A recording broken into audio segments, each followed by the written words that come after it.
In this video, I'm going to share a New Year's embodiment practice for your pelvic floor that will be healing and energizing all year and maybe all life long. We're going to feel the bottom bones of your pelvis, and the premise is this. When you can feel how the bones of your pelvis move, what we call in the Franklin method the bone rhythms, all of the muscles that connect down below and up above balance. When the muscles of the pelvic floor, which is everything from the bones up, balance, that supports all these incredible things like bladder control, sexual function, keeping the organs in, letting the baby out, all kinds of things like that are important, but we don't tend to talk about it because it can be a little bit embarrassing.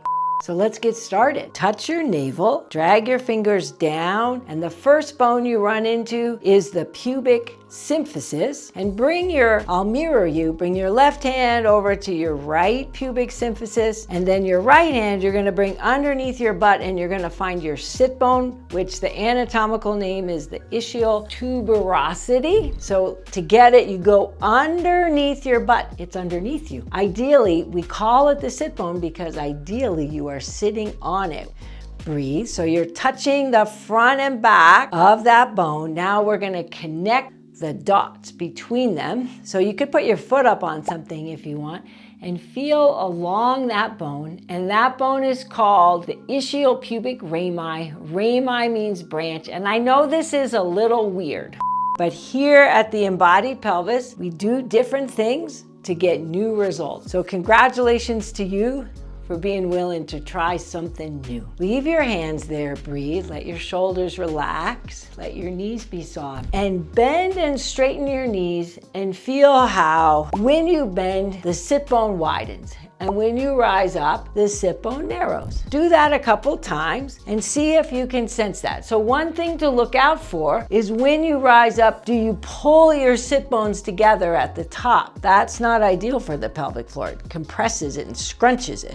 So can you tune into the widening and the narrowing without the pulling at the top? One more time. And then let your arms shake out and see if you feel a difference in the two sides. There might be a difference in your breath on that side. There might be a difference in how your shoulders move, because what we just did, we call tuning in to your own anatomy, which we also call embodying function. In the Franklin method, we have this line: embodying function improves function, which means you tune into how something works and it helps it work better, and it makes a change that you have less tension. So the first piece of function is location. And you just tuned into the location of the base of your pelvis and the angle, that it's narrow in the front, wide in the back, and that it widens when you bend and narrows when you rise up in the back. And those are all pieces of function. Let's feel it on the second side. Bring your right fingers down and find your pubic symphysis on the left side. Bring your left hand down and find your sit bone. So you're going to go underneath your butt, and if it's new, it can take a little bit of time to find it exactly. Breathe and notice that you are right now touching two ends of the same bone. Breathe.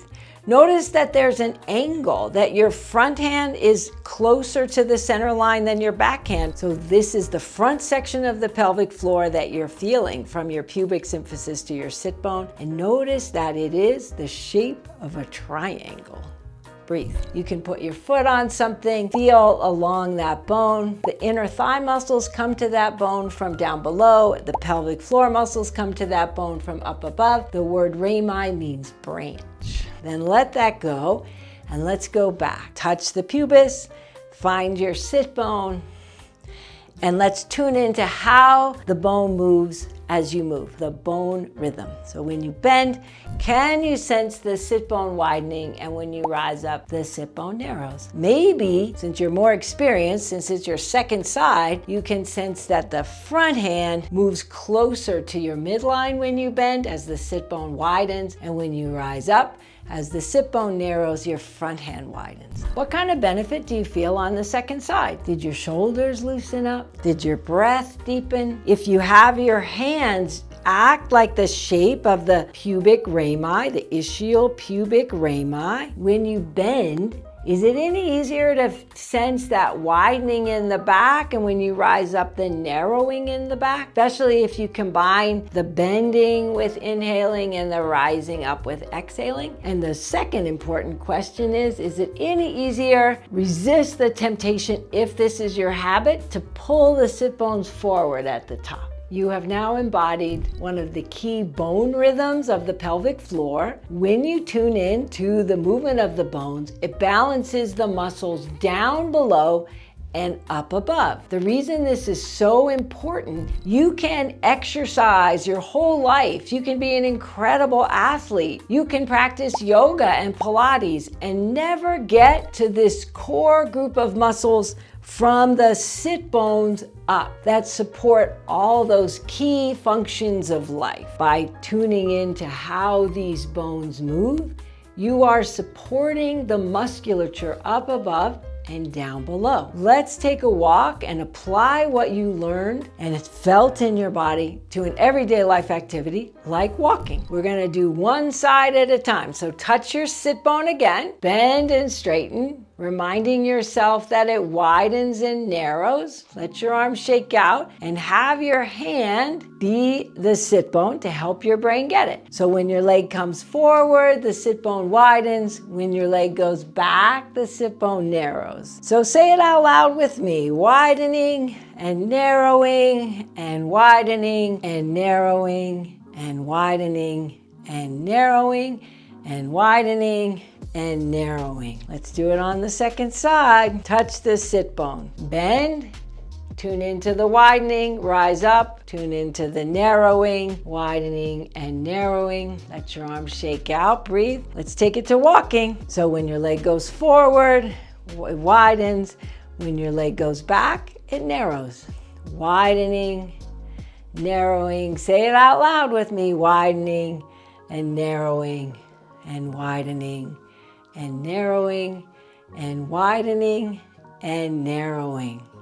Let your arms shake out. So after you practice this for a pretty short period of time, you're gonna be able to put both together. And what you have when you walk is a sit bone dance. And you can maybe even do it, even if you can't image it yet, you can do it with your hands, because you can do the widening side and the narrowing side is just going with it, doing the sit bone dance.